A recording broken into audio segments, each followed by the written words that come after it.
Hello प्यारे बच्चों आज की वीडियो उन बहादुर नौजवानों के लिए है जिनका दिल मांगे मोर। बच्चों आज मैं बताने जा रहा हूं नेशनल डिफेंस एकेडमी एनडीए के बारे में। एनडीए को लेकर बहुत सारे कंफ्यूजन रहते हैं दिमाग में लोगों को और बहुत सारी चीजें पता नहीं है बच्चों को। तो आज की इस वीडियो से मैं आपको एनडीए के बारे में, उसकी रैंक, फैक्ट्स क्या है, सिलेक्शन प्रोसेस क्या है, एलिजिबिलिटी क्या है, नए अपडेट्स क्या है, scheme of examination, syllabus, vacancy, training, courses, cut off, fees structure, reservation policy, preparation strategy क्या होनी चाहिए, बुक्स, मटेरियल, ये सब के बारे में बताऊंगा आपको। ठीक है, तो शुरुआत करते हैं बच्चों। देखो, एनडीए जो है 1954 में बना था बच्चों, 1954 में। और ये पहला दुनिया का एक ऐसा एकेडमी है जो तीनों आर्मी, एयरफोर्स और नेवल के लिए ट्रेनिंग देता है।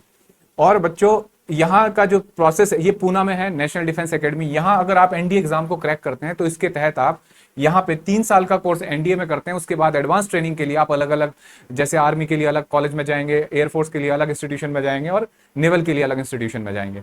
ठीक है, और बच्चों इसके बाद रैंकिंग एंड फैक्ट। बच्चों ये एनडीए की जो ट्रेनिंग है वर्ल्ड की टफेस्ट ट्रेनिंग में मानी जाती है और एनडीए एग्जाम दुनिया के 8वां टफेस्ट एग्जाम माना जाता है।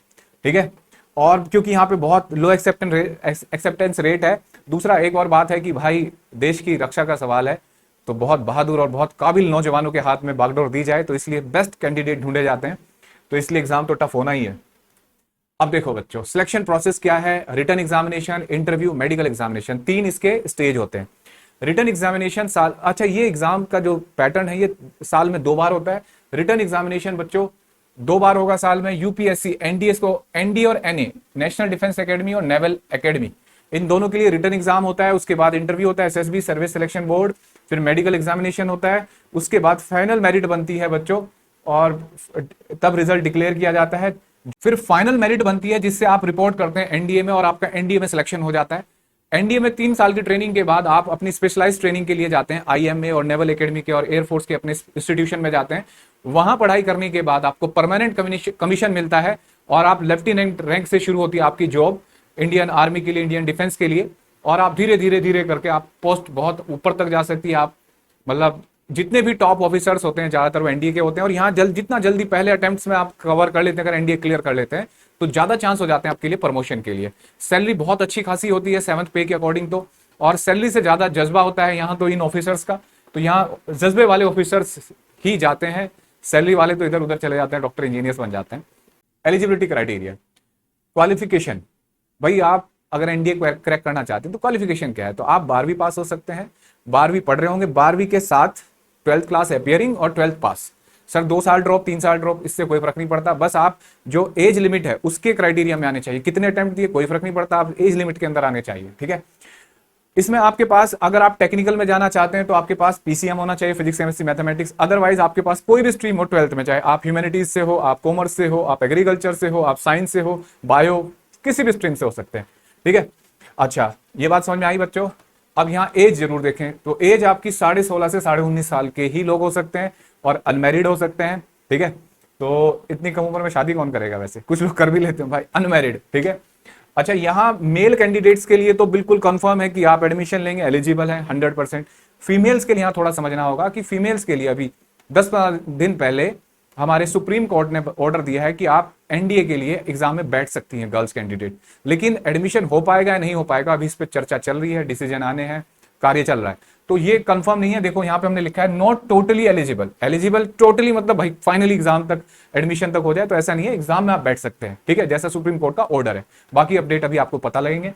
फिजिकल स्टैंडर्ड की बात है तो भाई सबसे बड़ी चीज है यहाँ फिटनेस। भाई फिट है तो ही हिट है, तो हमारे जो फिटनेस यहाँ इसका बहुत अपना एक क्राइटेरिया है। उसके बारे में आप कहोगे तो मैं दूसरी वीडियो आपकी मेडिकल फिटनेस, जो मेडिकल टेस्ट होता है और एसएसबी पे हम बना सकते हैं। ठीक है, तो उसका एक पैरामीटर आप उसे ऑफिशियल वेबसाइट से भी देख सकते हैं वैसे। इसके बाद एग्जाम का फॉर्मेट क्या होता है और ये सब सिलेबस वगैरह का डिस्कशन करेंगे। तो एग्जाम का जो रिटन एग्जाम का फॉर्मेट होता है बच्चों, इसमें 2 कोड होते हैं, mathematics general ability test, GAT बोलते हैं जिसको। 2.5 घंटे के 2 एग्जाम होते हैं। ये पहला 300 नंबर का होता है, दूसरा 600 नंबर का होता है, टोटल 900। उसके बाद एसएसबी टेस्ट और जो इंटरव्यू है वो आपका 900 नंबर का, 900 मार्क्स का, तो टोटल कितना हुआ 1800 मार्क्स का होगा। ठीक है, अच्छा सारे एग्जाम, जितने भी एग्जामिनेशन, ये रिटन एग्जाम है, सारा ऑब्जेक्टिव होता है, ऑब्जेक्टिव, और दूसरा हिंदी और इंग्लिश में ये एग्जाम होता है। ठीक है, अच्छा इसके बाद पेपर 1 मैथमेटिक्स का सिलेबस क्या है, तो मैथमेटिक्स का सिलेबस है जो क्लास 11 12th का सिलेबस है। सर हमारे पास तो 12th में मैथ्स नहीं है, हम तो आर्ट साइड वाले हैं, हम क्या करें? तो आपको अलग से पढ़ना होगा, ठीक है। Algebra, matrices and determinant, trigonometry, analytical geometry in 2 and 3 dimension, differential calculus, integration calculus and differential equation, vector algebra, statistics and probability. इसके बाद आपका जो जीएटी है उसमें 2 पार्ट है बच्चों, इंग्लिश है 200 नंबर की है, और जनरल नॉलेज के जो सेक्शन है तो वो ऐसे टूटा हुआ है, सेक्शन ए फिजिक्स, बी में केमिस्ट्री, सी में जनरल साइंस, डी में हिस्ट्री फ्रीडम एंड मूवमेंट, ई में ज्योग्राफी और एफ में करंट इवेंट्स। करंट इवेंट्स बोले तो करंट अफेयर्स, ठीक है।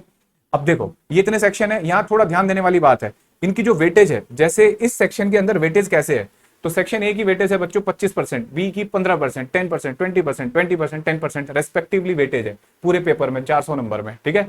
इसको ध्यान देना है। इसके बाद एक बात और, सर मैं फिजिक्स नहीं करके जाऊंगा, मैं तो सारा बस केमिस्ट्री करके चला जाऊंगा, तो ऐसा नहीं है। हर सेक्शन में आपको 25% करना है। सर मैथ्स छोड़ देते हैं बाकी कर लेते हैं, ऐसा बिल्कुल नहीं है। मैथ्स में मिनिमम आपके 25% नंबर होने चाहिए, तो हर सेगमेंट में आपके मिनिमम 25% मार्क्स आने चाहिए। अगर मैथ्स में 25% नहीं है तो अगले सेक्शन चेक नहीं होगा, आपका जीएटी सेट जो है वो आपका चेक नहीं होगा, ध्यान रखना। दूसरा, sir physics chemistry maths bio क्या 12वीं क्लास से करें हम? नहीं, फिजिक्स केमिस्ट्री जो सब्जेक्ट है आप 10th क्लास तक की साइंस आपकी सफिशिएंट है, बस मैथमेटिक्स के लिए आपको 12th तक के चैप्टर्स आपको अलग से तैयार करने पड़ेंगे, ठीक है। इसके बाद NDA and naval academy examination. अब अगर आपके दिमाग में ऐसा क्वेश्चन है कि सर इंपॉर्टेंट क्वेश्चन क्या होते हैं, तो ऐसा भाई जो ऐसा करते हैं उनके बस की सिलेक्शन लेना नहीं है, आप अच्छे से तैयारी करेंगे तभी सिलेक्शन होगा।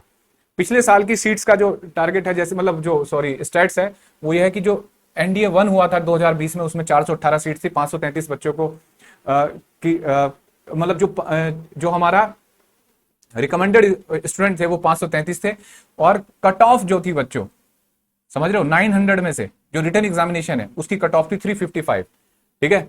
और इसमें कंडीशन ये थी कि मिनिमम 25% हर सब्जेक्ट में होने चाहिए, और 1200 जो 1800 थे 1800 उसमें से 723 आपके मिनिमम होने चाहिए थे। बिल्कुल जो दूसरा फेज हुआ था, दूसरा टेस्ट हुआ था, उसमें कट ऑफ थी आपकी रिटन एग्जाम में 355, वही 25% मिनिमम हर सब्जेक्ट में, और टोटल 18 में से 719 थे, उनको बच्चों दूसरे फेज के लिए बुलाया गया था, ठीक है, एसएसबी के लिए। There is no reservation policy, ठीक है, रिजर्वेशन पॉलिसी नहीं है बच्चों, टैलेंट है तो आगे आओगे, नहीं तो नहीं। इसमें टोटल सीट्स इतनी थी, जैसे नंबर ऑफ वैकेंसी की बात करें तो अप्रोक्सीमेटली 400। अच्छा, यहाँ ट्रेनिंग और कोर्स कैसे है, जब आपका सिलेक्शन हो जाता है तो बच्चों आप एनडीए में जाते हैं, जो हमारा जहां पे हम 3 साल की ट्रेनिंग करते हैं, और यहाँ पे जो आर्मी कैडेट हैं उनको बीएससी कंप्यूटर साइंस या बीए की डिग्री मिलती है, नेवल कैंडिडेट्स को बीटेक डिग्री मिलती है, और एयरफोर्स कैडेट को बीटेक डिग्री मिलती है, या बीएससी डिग्री या बीएससी कंप्यूटर डिग्री। और ये कौन सी यूनिवर्सिटी से मिलती है? जवाहरलाल नेहरू यूनिवर्सिटी, जेएनयू, हमारे इंडिया का प्राउड है, ठीक है, बहुत अच्छी यूनिवर्सिटी है। और ये ट्रेनिंग आपको मिलेगी। इसके बाद 1 साल का आपको 3 साल के बाद आपको एडवांस ट्रेनिंग के लिए आईएमए, जैसे मैं अगले पेज पे बताता हूं आपको, जैसे आप एनडीए से पास हो जाते हैं तो उसके बाद फिर आप आईएमए में चले जाते हैं, आर्मी वाले, नेवी वाले इंडियन नेवल एकेडमी में चले जाते हैं, एयरफोर्स वाले टेक्निकल और नॉन टेक्निकल 2 कॉलेज हैं अलग अलग, इसमें एक बेंगलुरु में और एक हैदराबाद में, इसमें चले जाते हैं, ठीक है। इसके बाद बच्चों बात करें फीस स्ट्रक्चर, तो जब आप एडमिशन लेते हैं एनडीए में तो उस टाइम आपको लगभग 60,000 के आसपास ये टोटल जो अमाउंट लिखा हुआ है ये सबमिट करना होता है, डिपॉजिट करना होता है। इसके लिए आपको स्कॉलरशिप मिल सकती है स्टेट वाइज, हर स्टेट ने अपने कैंडिडेट्स जो एनडीए में जाते हैं उनके लिए एक स्कॉलरशिप प्रावधान रखा हुआ है, उसके लिए एलिजिबिलिटी अलग अलग क्राइटेरिया है। लेकिन जो वीक फाइनेंशियल लोग हैं, जो कैंडिडेट होगा जिसके रियल में फाइनेंशियल कंडीशन वीक है, उसको स्कॉलरशिप मिलेगी ही मिलेगी, ये मान के चलिए आप, ठीक है। तो फीस यहाँ मैटर नहीं करता, और उसके बाद ये फीस घट जाती है हर साल, और अलाउंस भी मिलते हैं। और जब आप एडवांस ट्रेनिंग के लिए आईएमए वगैरह में जाते हैं, जो अलग अलग इंस्टीट्यूट है एडवांस ट्रेनिंग में, तब आपको बढ़िया खासा स्टिपेंड मिलता है, ठीक है।